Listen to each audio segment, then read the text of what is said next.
right. Hello, everyone. Welcome to episode 8 of the Current Review podcast. Today, we have our second guest on, and her name is Kameale Terry. She is the CEO of ChargerHelp, which really works in the area of improving site reliability with EV chargers. And she's previously worked at another EV charging company called EV Connect. And I figured this would be a really great conversation to have, just knowing everything that's happening in the charging industry. This is really a pivotal time. So thank you very much, Kameale, for joining. No, thank you so much for having me. Thank you. And you're at a conference right now. Do you know where's it at? Culver City, which is like Okay, LA. cool. I say these like places that people probably don't know. It's LA. I'm in LA. Okay, cool. Yeah, I always like going down to California. I was in San Francisco this summer, so it's really cool just being in that state. And yeah, so I first wanted to really talk about your kind of experience in the charging industry. So what was your like foray into the space, and what kind of inspires you about it? Yeah, I mean, interestingly enough, I feel like I stumbled into charging, needed a job, was coming out of banking, taking care of my mom. She had cancer, wanted to get into something that was in the tech space, went on AngelList.co. I don't know if people still use AngelList. I went on AngelList.co, found two companies. One was in charging, one was in fintech. One paid me a lot less, and so I went with that one. And so I ended up at EV Connect, 10th employee there, called EV driver support. So really spent early on, right, just getting the unique opportunity to hear from the folks that got to drive these things. So what years were those in? Yeah, so that probably was in 2016. Yeah, that might be 2016. EVs were very early back then compared to where they are now. Yeah, my running joke is that, when I came into the space, all of the EVs were turquoise and really ugly. And the folks who drove them, like, also wanted to, tie themselves to a tree. So it was a different customer base back then, if I must say. Yes. Well, it's very interesting because like a lot of the early customers, they would like go through so many hurdles to like get an EV, which I thought was pretty cool. Like I was talking with someone and he was like, yeah, I drove a BMW i3, which has like a range of like 70 miles on like a 600-mile road trip. And I'm like, that's insane. So I feel like I can't really complain about the charging network when you talk with people like that. No, absolutely. I mean, look, at the end of the day, it's innovation. I've been like nerding out recently on like the start of the internet and like Wi-Fi and computing systems. And I think we forget, what has to happen for something to become, seamless. And so yeah, it was the beginning, but I think we're well on our way now, which is good. 100%. So now as like a veteran in the EV space, what are some issues you've been seeing along the way? And I guess we can lead up into ChargerHelp in a little bit, but like, I guess first, what were some like big issues you saw in the space and ways you think you can improve that? Sure. I mean, our protocol that we use, to me, it has opportunity to be more mature. And so what that means is that charging stations are computers, electric vehicles are computers. How they communicate in order to get electrons is actually through software. Sometimes those two softwares don't really understand one another. And that may result in the station saying that it's online when it's not really online. That may result in someone trying to go to the station, trying to get electrons, and nothing happens, right? But then you also have a blank screen. So it's fascinating that, a bulk of the issues that we see today, and not just in the US, globally, is really around what happens when you bring software into the built environment. And the software isn't wanting to play nice with one another. And so really, that's been one of the biggest problems that we've been looking out to solve. Interesting. So now, how did you get into ChargerHelp? And because you started there as a CEO, is that correct? Yeah, I founded this little large company here. Yeah. So I mean, okay. So talk us through that. That sounds very interesting. Yeah. So, I was working out at EV Connect. Like I said, my mom had her second battle with stage 4 breast cancer. So I was taking care of her, but I had the unique opportunity to grow and really uncover that there was a gap in our industry of folks that were really obsessed with understanding seamless experience for EV drivers. And so back in 2020, right before the world, I'd say, became the world, I decided to quit my job, take care of my mom's cancer got more aggressive, so take better care of my mom and her doctor's appointments. But then I decided to go after to really create a company that was literally just based off of solving software interoperability issues, like just based on being that connection pin between everyone else and being able to drive a more seamless experience. Wow. And so based on like, could you give us a little overview of what all services ChargerHelp provides? Because I also saw on the website that you guys offer training as well. Yeah, so we offer a product called Reliability as a Service. Think of it as an insurance like product. So, someone like a utility or state or even a fleet operator, when they essentially procure these assets, oftentimes, like there's a warranty on the asset, but that usually is for parts issues. But say if the software Mm. isn't properly communicating or if there's any other type of issues that isn't directly connected to the part, today there aren't really warranties that will cover that for those customers. And there isn't a lot of peace of mind in regards to the uptime and making sure that station is functioning at its highest quality. And so that's what we do at ChargerHelp. We offer this product called Reliability as a Service, insurance like product, fixed rate. I utilize my data set to de-risk that specific contract. And so we've been selling it out for we've been doing this for about 4.5 years now. And it's a product that people really like because it gives them peace of mind and helps increase their overall uptime. Mhm. So I would assume you guys have to be ready to get out quickly with like some of these whenever sites are down and stuff like that, because I know definitely a lot of times people really expect quick solutions when it comes to down EV chargers, because that can mean the difference of getting to point A or not getting to point A. Even better, we work towards getting data from the field in order to to solve issues over the air. And so what we're actually working towards is like how much data, how much information can you gather from the field in order to simply solve a solution over the air? So that's one thing. So that's what we're really leaning into. But if there is an issue that does require someone to go on site, yes, we're actually one of the only companies that actually have realistic service level agreements, meaning that we will put a promise to getting someone on site if it's something that we cannot fix over the air. Wow. And then do you know like the percentage of over the air versus stuff you have to fix in person? Do you think over time it's leaning more towards over the air? Absolutely. Like I said, a lot of these issues are software problems. And even when we're going on site, we're going out to do like what we call QA testing. We're going out to understand what we don't understand yet. And we're getting that data set in order to make better informed decisions later. So today we see about, I would say I would put it close to about maybe 50 to 60% of the issues being like software comms related. And in our reliability report, we actually showcase what that actually looks like. But then I've had the opportunity to travel overseas, and overseas, most of the problems are actually software issues, software interoperability problems. Interesting. And where overseas? Are we talking about Europe or more like the Asian markets? Yeah, so primarily Europe. I spent some time in Europe, and then I Okay. did get some time to go over to Japan and spend some time with some of their folks there as well. Interesting. Yeah. So kind of going more back onto the charging aspect of it, because I think this is something that a lot of people are really interested in. And particularly like your clients, are they more like commercial clients, or do you deal with a lot of like maybe public chargers that an average member of the public would use? So our clients are primarily utilities, fleet operators, and then folks who are reselling charging stations. And it's honestly folks that they may not be operating charging as like their main business, but having a seamless experience and ensuring that the asset is working is of their highest priority. Interesting.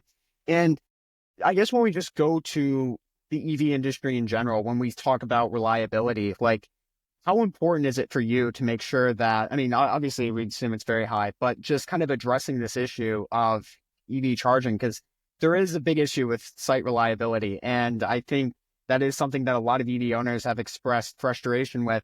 And even if we look at people who don't have an EV, that can be a reason why not to get an EV, because they're like, oh, the stations are down. So for you, like how important is it to make sure that we have an ecosystem of very reliable chargers? It's as important as we released this report, the EV charging reliability report, which is us exposing our data set, 4.5 years of data, 19 million unique data points from 25,000 charging stations. And not only are we exposing the data, offering insights, but we're also highlighting folks that are doing well in this space. And so to me, it's of the utmost importance to drive reliability and to showcase folks through quantitative data of what can be, right, if we continue to take reliability as seriously as we've been, I feel like, in the last couple of years. It's Interesting. that serious, Andrew. It's that serious. Yeah. So what are some of your like main take? Because I did not see this report yet, but I definitely will check it out right after we're done with this conversation. But is there like any like very interesting takeaways you've gotten from this from compiling all this data? Yes. So, I mean, like in the report, you'll see that there's 5 different takeaways, but the one that's actually the most interesting to me is that we were able to showcase that where there were some stations through the federal database, called the Alternative Fuels Data Center, where they report out uptime, and they were reporting out uptime at a certain percent that was actually 15% less than the station actually working, right? And so that's where we see Interesting. this disconnect around software where one, it's not even reporting that the uptime of infrastructure that's deployed in the US is even at the 97% time that we're working towards.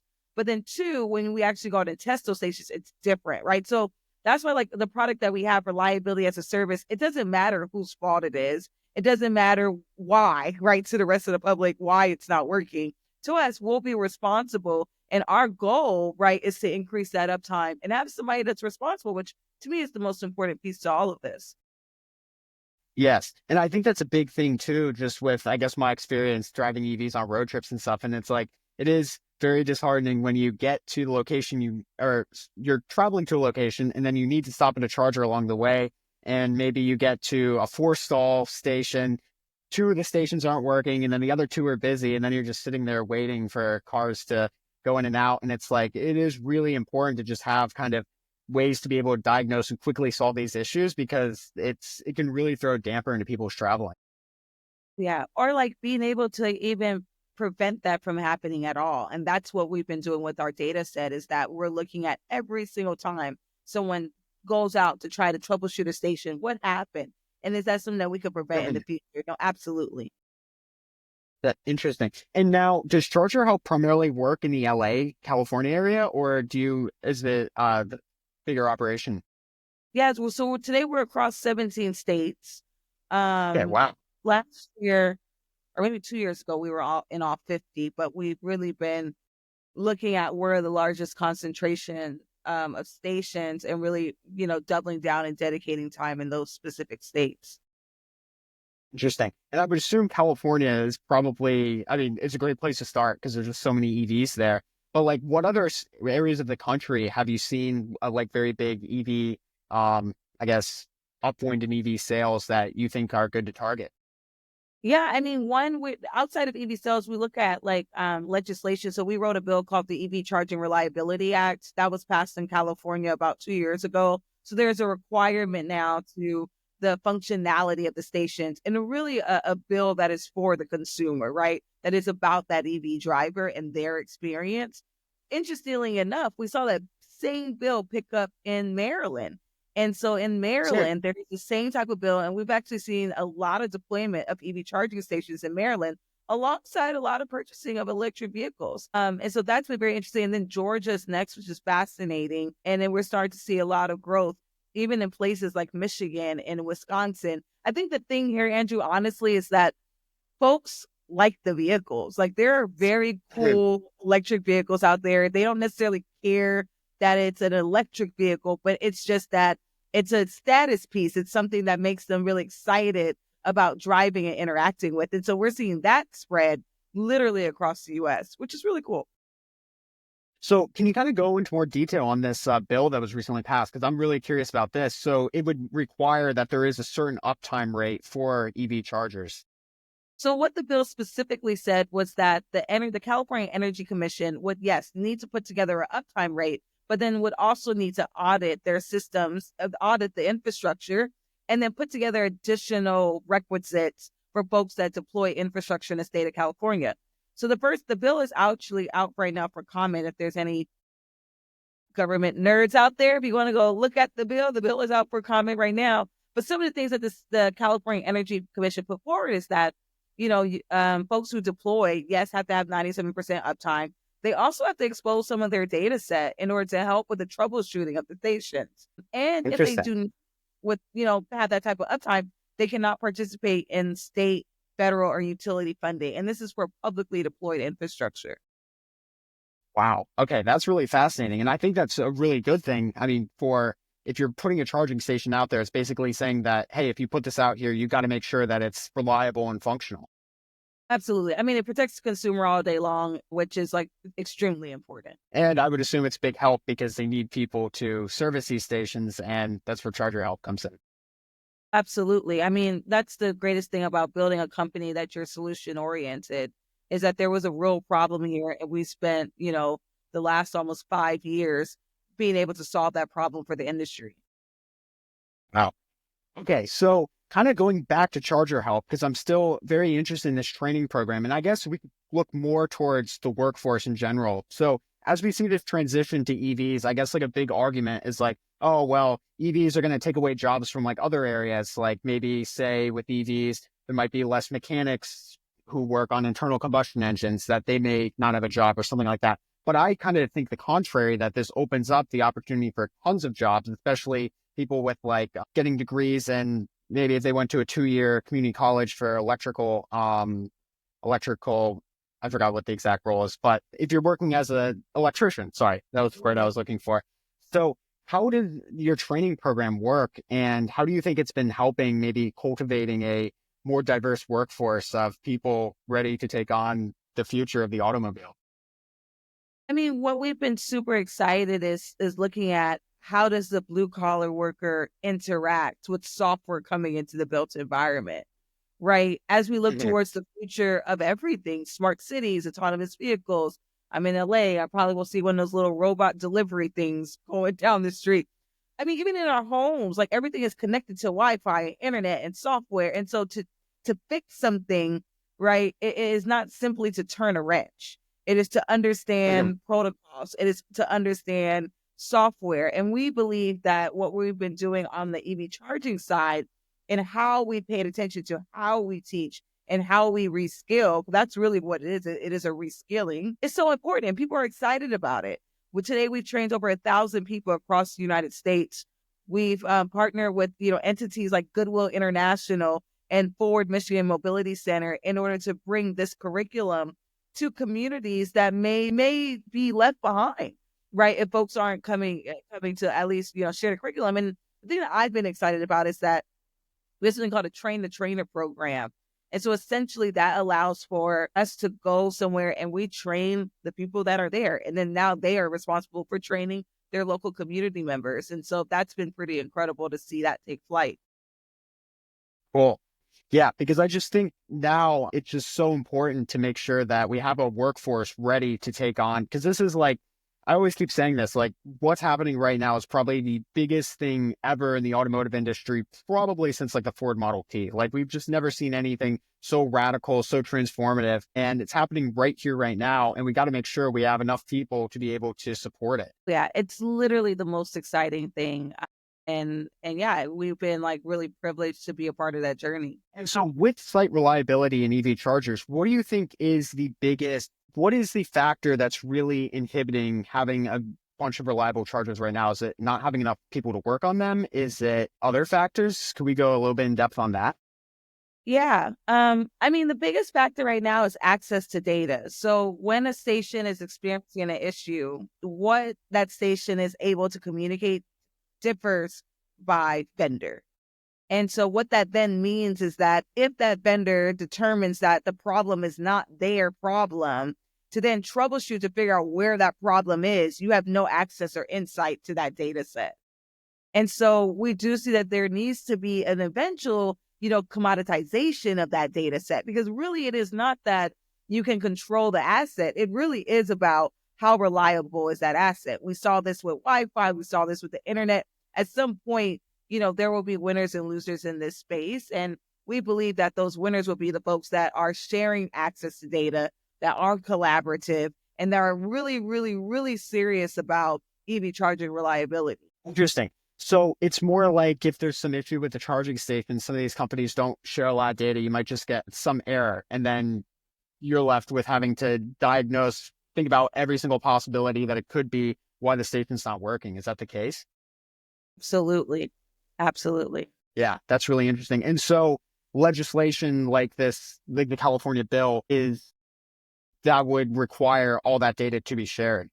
Is that correct? Yeah, I mean, yeah, the data that's helpful, right? Like some data is like it's their IP, don't want it. But Mhm. yeah, helpful data to be about reliability. Yeah. So I think like legislation is one piece, but what I think the bigger part to me is that we do see folks today that are sharing data and then henceforth have a more reliable infrastructure, which then allows them to actually grow their business. I think you have to do both. And I think there's a role for government, but most importantly, what I really believe in is consumer choice, and the consumers will not tend to continue to support software and infrastructure that's not reliable. So one of our good partners like ChargeLab, Ampico, these are folks that have been very collaborative, and we do see that they tend to have higher reliability.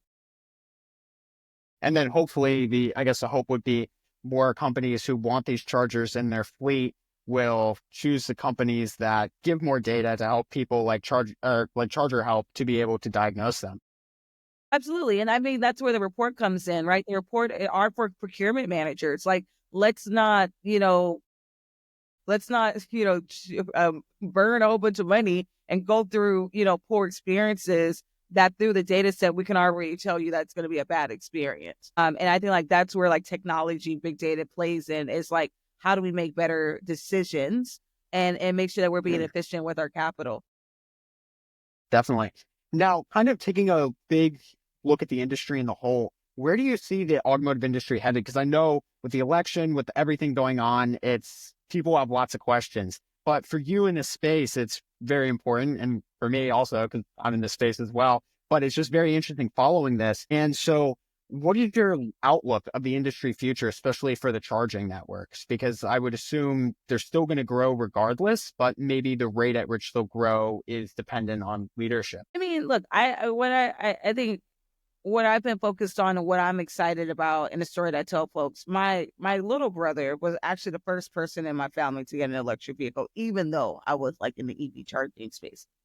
He did not. Do you have an EV now? Yeah, I have one now. I had to. Okay. What do you drive? I drive a Tesla Model Y. Uh, Okay. Good choice. yeah, I mean, it's like it's fine. I mean, but my favorite car is a GM Lyric, so I've been Okay. saving Yeah. coins for that. But yeah, my brother, like my little brother, like just pops up with this car. He's never talked about electrification. I'm pretty sure he doesn't know anything about no rebates. Like he was just like, yeah, like I really wanted another like a cool car, and like look at how like this car syncs with my phone, and like I can unlock it with my phone. I can swim in it with my phone.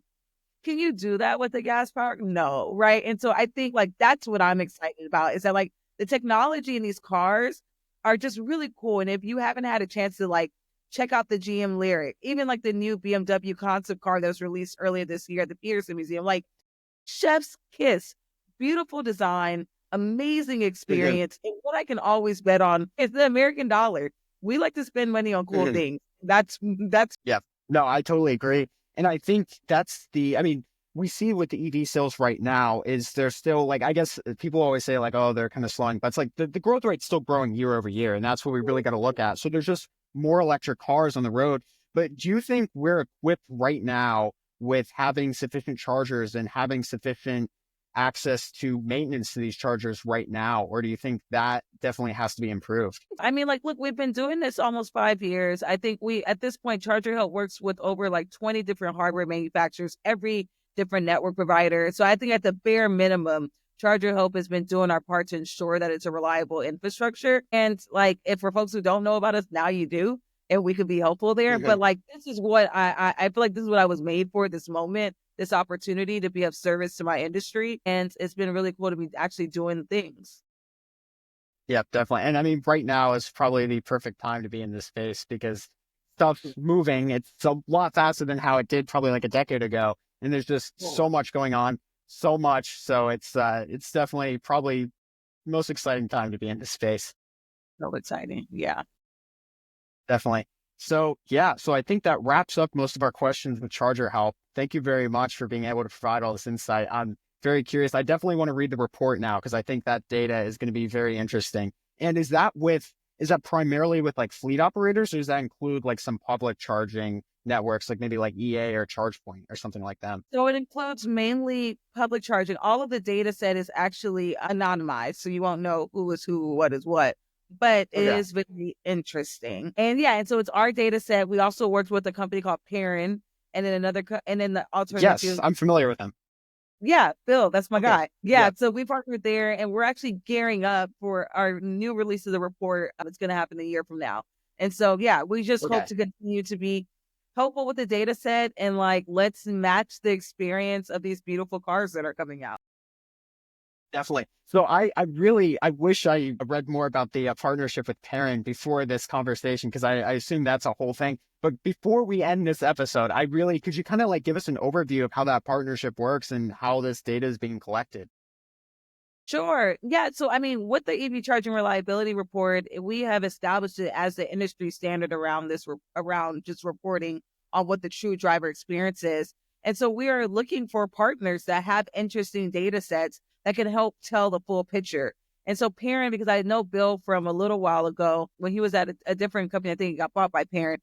But I mean, they were one of our first partners. But our goal next year is to have, have more partners. Is we all have pieces to this puzzle. And I think the most beautiful thing about what we've been able to do at ChargerHelp is have a platform that everybody's piece can actually help create like what the whole picture is. And so yeah, that's what we've been up to, and that's what we were doing with Bill.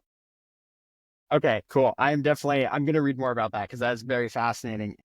Yeah, I think it's just a really important time to be in the industry. And I think what Charger Help's doing is super fascinating and important because we need reliable chargers and we need solutions to have them quickly fixed. So yeah, very exciting times. And thank you very much for joining. Thank you for having me. Thank you. It was great meeting you. You too. All right, talk soon. Yep. Bye. Have a good one. Oh, welcome to the continuation of episode 8 of the Current Review podcast. We recently spoke with Kameale Terry about ChargerHelp, which was a very fun conversation to learn more about what they're doing there and kind of get a better look at the charging infrastructure in the United States, because this is definitely a big, with getting to a mass adoption stage. So it's always cool talking with her. But to continue on this episode, David's back, and we wanted to just finish out some of the EV news going on this week. And I think the first thing is, and this is very important, is some of the Chinese tariffs with the Polestar. Polestar 3 is really the only car that Polestar can sell in the United States without a massive tariff. So Polestar 2 is actually facing 100% tariffs, which has led Polestar to only sell the performance version, which is like $66,200. So it's not very cheap. And Polestar is basically pigeonholed to just having this car on the lot because A, that's probably the highest profit margin Polestar 2 they sell. And B, you need to have cars on the lot just to get your delivery numbers up, because Polestar has had pretty not so great sales with Polestar 2, even despite their like $299 a month leases earlier this year. So yeah, very interesting. Do you have any? I think it's unfortunate because it is a great vehicle, but I think it's kind of marking a really tough time for Polestar, right? Like after Volvo pulled out earlier this year in terms of their investment, and now they're really fully on their own from Geely Motors there, and these Chinese tariffs aren't helping them at all. I mean, hopefully it's maybe a nudge for them to invest into manufacturing and assembly here in the US, but it's going to take some time, right? It's not like you can turn on a new plant overnight. We've seen that with Rivian and Lucid and all the other new dealers, and even Tesla now. Even they've got gigafactories, but the gigafactories have taken a while to even expand. So things just take time. Yeah, I think this space now, the bigger skill to have is the ability to pivot really quickly. And we see that with Tesla. Tesla's able to pivot super quick. So like when the Drive Model 3 wasn't getting the tax credit, they're like, all right, we're not going to use that battery anymore. We're only going to sell long range. And boom, they got a car out that is with tax credit cheaper than the P battery. The LFP one was around 39. This new one's about 42.5, and then you get the tax credit. Able to pivot really quickly and deliver a product that qualifies for the tax credit, which is really good. But like with Polestar, it's like when you have your whole production line in China, and Yeah. you have some partnership with Volvo to at least build the Polestar 3 here. It's like, it's just a very interesting thing because I'm not sure if you could build Polestar 2s really quickly in South Carolina because they don't build any similar vehicle to that right now. So I don't know. It's going to be really interesting, but they got to pivot in some way because I don't think this tariff's going away, especially with the Trump administration who expressed support for more tariffs. So yeah, very, very interesting what's going on. Yeah, it's a tough time, and it's a shame because I think the Polestars are actually great vehicles. You know, like Swedish design but Chinese built. It just shows you that there is the Chinese threat is real. I mean, they can actually build high quality cars. It kind of just depends, but we'll see how the Trump administration handles this, EV industry protectionism kind of moving forward. And I've heard that Elon is not a big fan of the $7,500 tax credit. So we'll see. I think sales are about to get harder for everybody, as that goes away. And so I think kind of on the topic of tax credits, which I just think is really interesting, is I don't think we can forget that Tesla had 41% of their revenue this year just being selling carbon credits. Or sorry, this was from January to September. So most of the year so far. So Tesla does make a lot of money off of these carbon credits thanks to, and I believe this was under the California Air Act or Clean Air Act of 1972.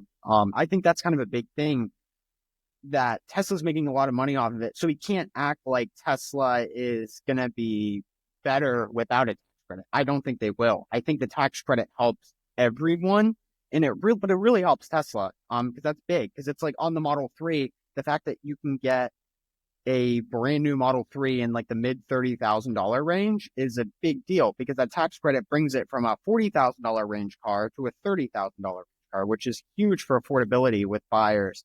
Really kind of help break down that price parity between internal combustion and EV.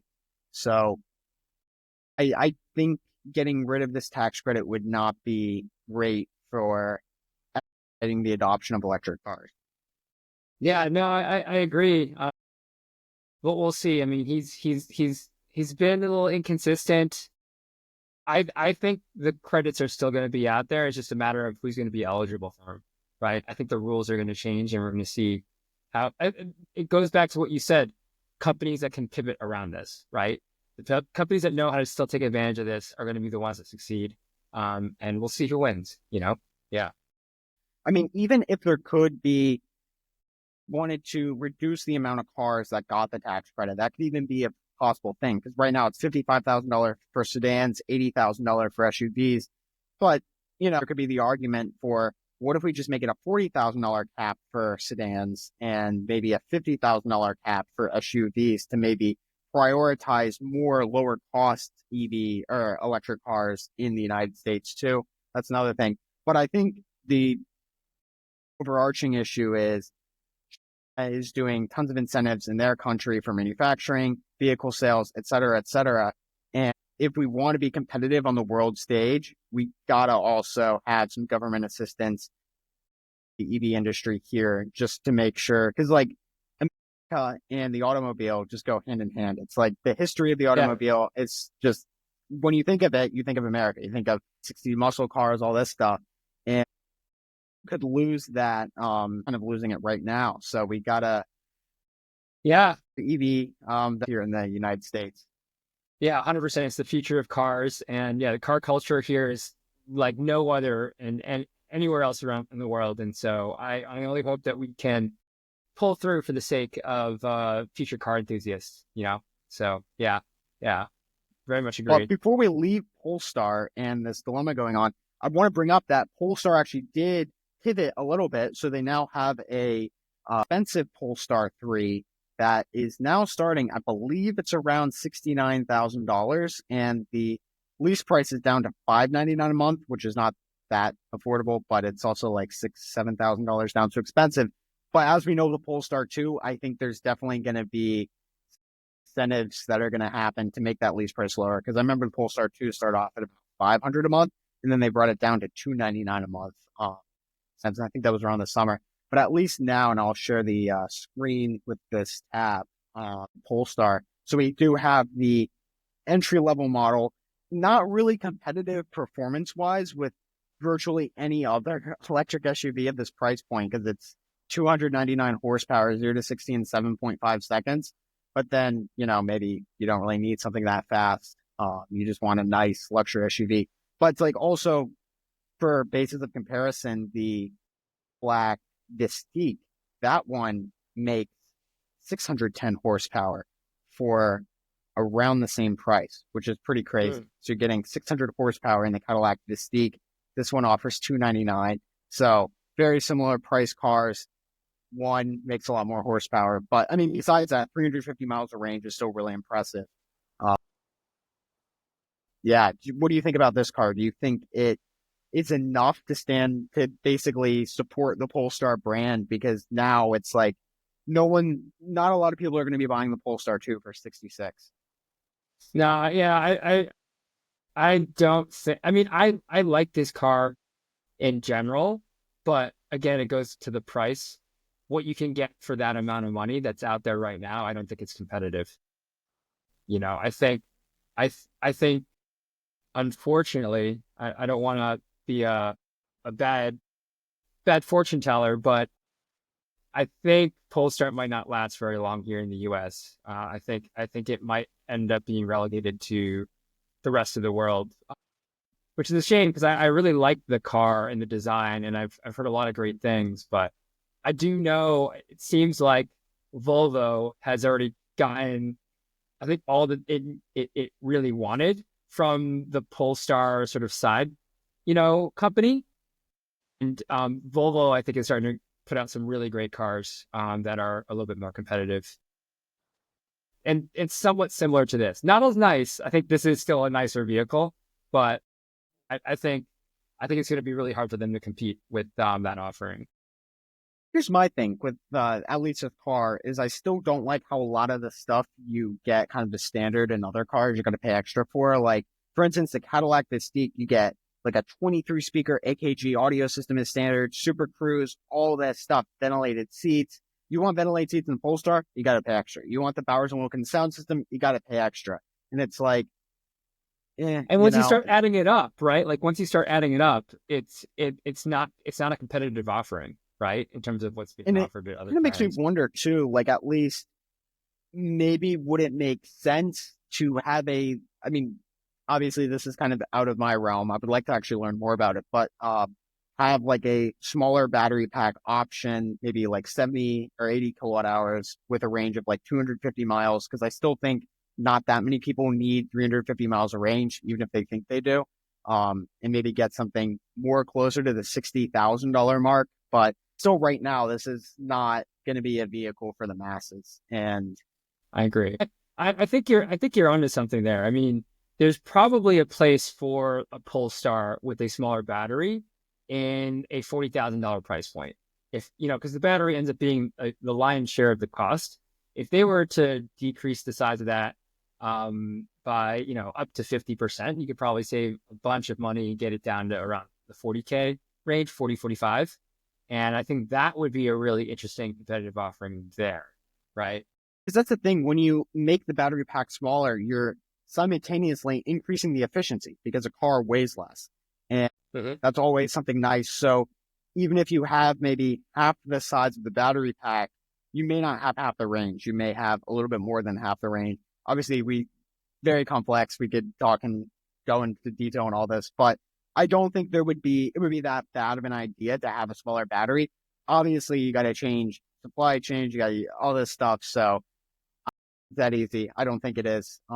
I don't know, but at least having this option out is better than being in the upper $70,000 range. So having this for like around 68.9 it's not. But for like again, you look at the single motor 0 to 60 at 7.5 seconds, right? It's just not a competitive offering at that price point, There's always like the people who are like, oh, performance doesn't mean anything in EV. They're all like relatively quick. And it's like, but when you have the Cadillac Mystique, that's basically the same price and that makes over double the horsepower with all wheel drive. It's like, and you test drive them back to back. you're probably going to end up liking the faster one better. Yeah. And I mean, at this point in time too, in these early days, like I think EVs, for someone to go from a gas vehicle to an EV, has to be noticeably better and from a driving experience, right? And at 0 to 60 at 7.5 seconds, it's better, but it's only marginal, right? I think you're still in the days of early adopters, especially at this price point, and people care about those numbers, even though you're not going to be, doing a 0 to 60 in 4 seconds all the time when you get on the highway. It's one of those things where I'm paying money and it's nice to know it's there. I don't use my 835 horsepower in my EV all the time, but it's an expensive vehicle. Part of the reason why I bought it and was willing to pay that much money was because it had that capability. Not that I use it, but it's there. So it's one of those things where, yeah, I think if other people are offering it, even if if they don't need it, you're just not going to be able to be competitive, So, yeah. Now, on a slightly different note, Hyundai and Kia are now, I believe this is more Hyundai, but they're implementing the NACS port in like all their new EVs, which is really cool. And if we go to this can kind of fit us into the conversation about the new Hyundai Ioniq 9. Looks pretty cool. Will have an NACS port as standard. I'm not sure where the photos are. There should be here. Interesting seeing non-Tesla EVs have, there it is, the NACS port. It's kind of weird to look at for the first time because you're like, huh. But cool nonetheless to see this. And they put the charge port in the right location on this one. So at least you won't need park in a normal supercharging spot and not have to bother anyone. Yeah, I mean, people are going to the Tesla ways. I think Tesla's won out on the charging standard for sure, right? And I mean, I think it's good for the OEM and selling cars. Like that definitely gives people a peace of mind. It'll be interesting to see how all the existing charge point networks react as more and more cars come with NACS standard, and a lot of them have like CCS still on their stations. And I doubt that people are going to react like just naturally want to have a CCS to NACS adapter just so they can charge at non-superchargers. So it'll be interesting to see how this affects like the charging industry overall. But I think it's the right move in terms of adoption and getting more people to want to take a chance on EVs. 2025, we'll see because the Hyundai and the Kia lineups in general, I think are really impressive. I think they're really competitive for the American market, and I'll be interested to see what the numbers are in the first quarter of 2025. And I think the thing is we have to address when it comes to Hyundai and Kia in Genesis is just how well they've executed their EV strategy so far. Because this is the thing. So a lot of companies will come out with EVs. Look at Jaguar, for instance. So they came out with the I-Pace, which I think was a really good car. It did well in the beginning, like great reviews. It won the World Car of the Year, etc. And then it just like quickly became irrelevant, which was really kind of unfortunate because it was overall a pretty decent car. Look at like Hyundai's strategy, an excellent job with. Basically, they shared a platform. So they had the eGMP platform on the Ioniq 5 that also accommodated the Ioniq 6 and the Kia EV6. So you got 3 cars right there. And the Genesis GV60. So boom, right there, 4 cars, basically the exact same platform. That's pretty awesome. Have great charging speeds. They have impressive range, all this stuff. So they check so many boxes and they're not that insanely priced. They're like around $40,000 for these cars. Genesis is around $650. I think they had a really great strategy when it came to that. And then also they have like some more entry level vehicles like the Kona and Nero EV, which aren't amazing cars, but they're also good for the price point around like 35,000. So do you have any major takeaways from their strategy as well? I completely agree. I think they knocked it out of the park. They focused on the things that they knew people cared about, which was charging speed.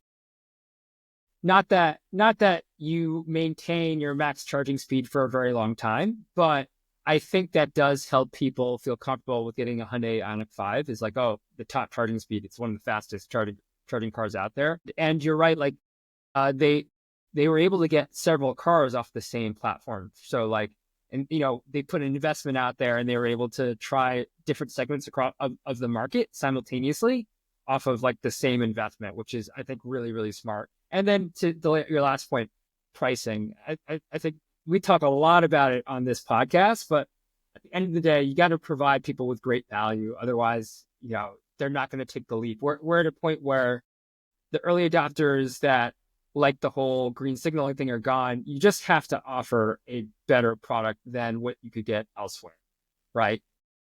EV, ICE, or otherwise, right? And so I think Hyundai's done a great job with that. They're ticking off a lot of boxes. And then people are, like, I drove a Hyundai Ioniq 5 recently, and it drives nicely, and it's got a ton of space. Like, it really is a great vehicle. Yeah. Great space. It's not a car that you're like, get in, you're like, whoa. You're just like, this is a nice car. It's a really nice car. Some quirky things with the car that I thought was one thing. I think that's a very side note. This is just something that I don't like about eGMP cars is the fact that you put it into drive, you can have that iPedal setting on. And then when you go in reverse, it takes off the iPedal. So there's no way to have the one pedal driving in reverse. So you throw the car in reverse and then you push on the accelerator thinking that it's just going to, it doesn't have creep mode on, but it does have creep mode on. And then it'll just like launch you back. And there's no way to change that setting. And I'm like, the first time I drove an Ioniq 5, I almost backed into an Electrify America stall just because it was so. Yeah, I'll admit the controls are very different. And I'll say my add-on on top of the Hyundais is if the tech definitely wasn't as impressive as the tech in a Tesla or a Rivian, but some people don't care about that stuff, right? Like some people just like a plain old Jane, I want to go from point A to point B, and it gets that job done very nicely. It was lacking on. I'm a big fan of connecting to Spotify and all this other stuff, watching YouTube while I'm charging, that sort of thing. Like I don't expect that from Hyundai, but they build a solid vehicle. And so if you just want A to B and are less familiar with the one pedal driving stuff, then Hyundais are fine. Yeah. But I think the other thing too that they really touched on with their lineup is they offer such a diverse array of powertrains with their cars. So you can get like the base Ioniq 6, which has 149 horsepower, which I think is way underpowered, by the way. I don't think that's too great. But also, you can get the Ioniq 5 GT, the Hyundai Ioniq 5N, which has 641 horsepower, which is just insane.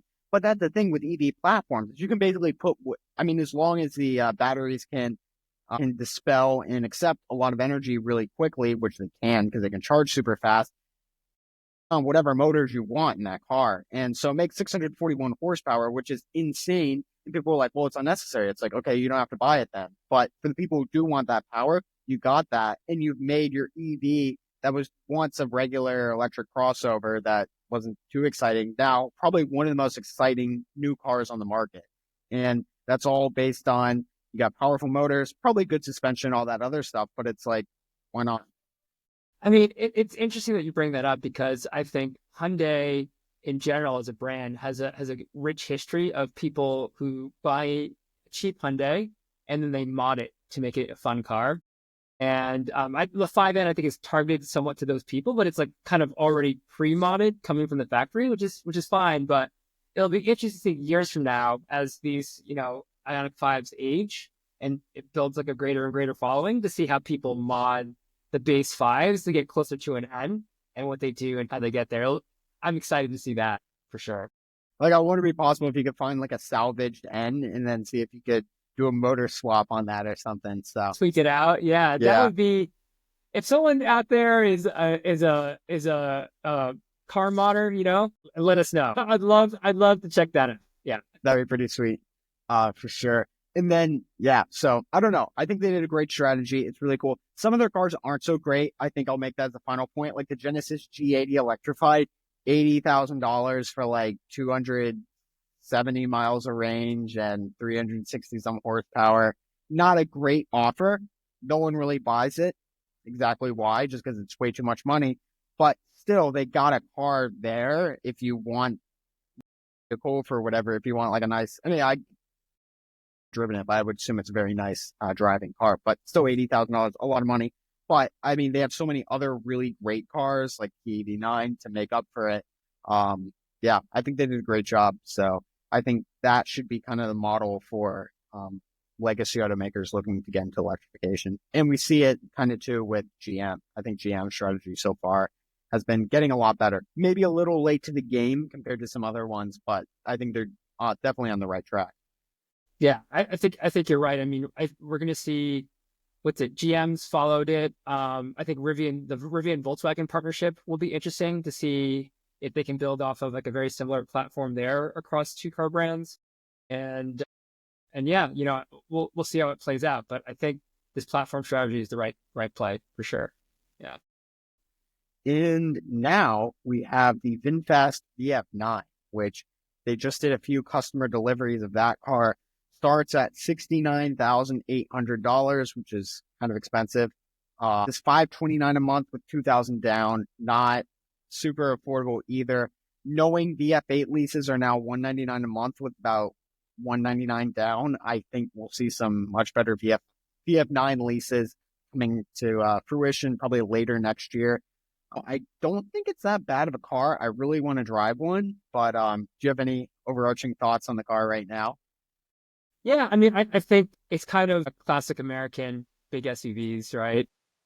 Big three-row SUVs are the ways to win America, and to start at the top end. So I've seen this car up close. It's a nice car. I think the struggle that they're going to have is it doesn't have brand familiarity here in the US.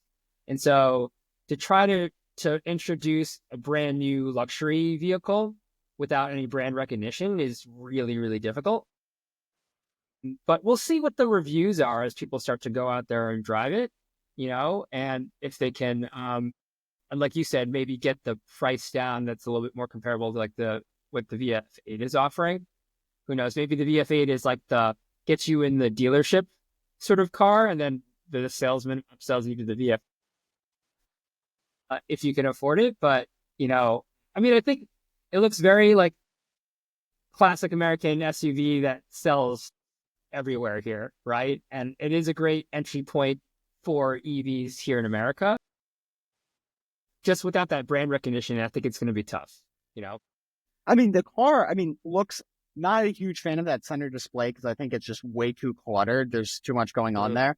But at least like with the seats, like the stitching pattern looks really nice. And I don't know. I mean, I've sat in the VF8, but it was fine. It wasn't like blow your mind or anything, but it was nice. Definitely does seem more upscale than the VF8. And even if we look like in the back seat, it's like here we have a rear display. We have a transmission hump for no reason. I don't know why they have that. And there also is a rear center console. So I don't know. And that even looks like power rear seats too, which is pretty interesting. So yeah, it's nice. Pretty nice car. Yeah. I mean, I'm hopeful maybe they're attempting what Genesis did, right?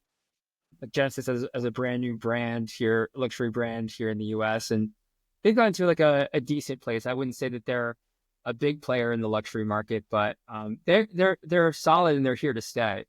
So I think there's potential because it looks like a great product, right? I haven't driven one either. So I think that's the other key is like, how does it drive, especially with the full load? Americans like to load up the car and drive it quite far. So it'll be interesting to see what the performance will be once it gets out there a little bit more. But yeah, I mean, it looks great, but it's just so much money, like again, going back to the same old argument, what else can you get, in that class for that price range? And there's a ton of really great vehicles. Yeah. Yeah. Well, you said 88. So you can actually get. This is 69.8. 69.8. 69.8. So okay. So not quite Rivian, but you're talking to like, I don't know, a decent, like, I don't know, Model 3. Yeah, Polestar 3. Yeah, or the Equinox, like a really like kitted out Equinox. Like it's pretty decent. I mean, it's not the same size; it's a different category. But I mean, I don't know. We'll see. Yeah. I don't know. Nice as third row seats. I definitely want to drive one. I think I'm going to email the dealership manager and ask them if I could borrow one for like a few hours because it is a 2 hour drive out there. So I better get some decent seat time in it. Because I would really just like to experience that car to write a review. So Yeah. I'm very, very curious about that car. Now, no, $529 a month lease. That's the other thing. 2,000 down.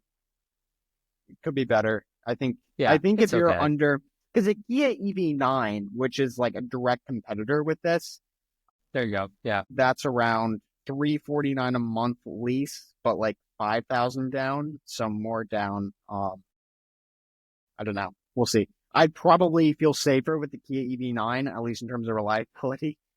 Yeah, well, and again, right? There's more service centers. They're more established brand here in America. Like I think that wins out over most people, right?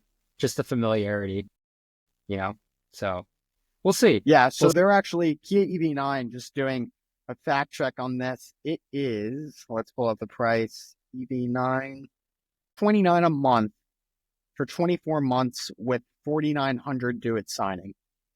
So a little bit For more the upfront, but I and that's mean, for the standard range, 230 miles of range. VinFast is more like 300. This is less range, rear wheel drive only. VinFast BF9 is all wheel drive. If you want to get the long range all wheel drive, it's 379 a month with 4,900 down. I'd probably drive it for a little bit. I would like to do a basis comparison between those two. So we'll see. Yeah, And now, cool. finally, I think one more thing that we got to talk about is our EV deal of the week. And this is the Ford Mustang Mach-E, because these cars have come down in value a lot. And there's actually been some insane deals on these cars new. So these cars have around $44,000 sticker price for 2024. And right now, there's all these dealerships that have these cars listed for around listed for 32, which is pretty crazy. That's a great deal. Mach-E. It's your typical end of year clear out the inventory sale, right? Which is great for consumers. I think I agree with you here in this tech. The Mustang Mach-E, I think solid vehicle at 32,000, even better. Yeah. If I were the market for another sort of family vehicle, this is probably what I'd be looking at. Yeah. These are nice too now because you get you get a few benefits over the old one because now you get the nicer LED headlight. The other ones were LED, but I think these are the improved LED. I forgot exactly what it is. So you get those. You get Cruise. I'm not sure which version, but you get Blue Cruise. So at least you can have some hands-free driving. I think you got to subscribe to it, but it's not insane. It's like $600 or $900 for 3 years. I mean, whatever. It's not terrible. It's cheaper than FSD. Yeah, I think this is definitely a really great car for someone looking at a nice SUV. I mean, because this thing looks great as well. And the fact that you could probably get this for in the low 30s brand new is pretty crazy. Because, I mean, there's not much else you can get, at least gas powered wise. Like what? You can get RAV4 over this? It's like, no, that's not as cool. No, not at all. I think this is a nicer vehicle for that price for sure. Yeah.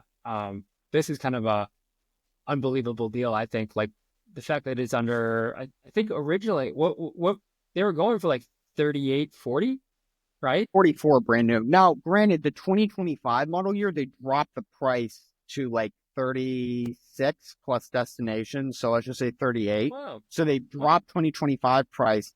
So naturally, the 2023 should be a lot cheaper, just because 2025s are better and cheaper. Here's like a 2023 premium for 33.5, which is really interesting because a premium's That's nice because you get that's the high end. Yeah, that's the high end spec, right? with the demo car because it has a couple hundred miles on it. But I don't know if you could actually get it for that price. I'm sure they're going to throw in some fees and stuff, but definitely not bad coming down. So if you want some good options, now is the time to buy. I have to worry about the EV tax credit with this because it doesn't qualify. So I guess you can take your time on this purchase. It's already pretty cheap, so I mean I don't know if it's really that necessary, you know, and yeah, I mean I think it's interesting. I think you had written an article at some point or done some research to show how, gas vehicles are steadily increasing in price. And actually, car manufacturers here in the US have said that their strategy is actually to reduce volumes and focus on higher priced gas vehicles. But the average EV price is coming down.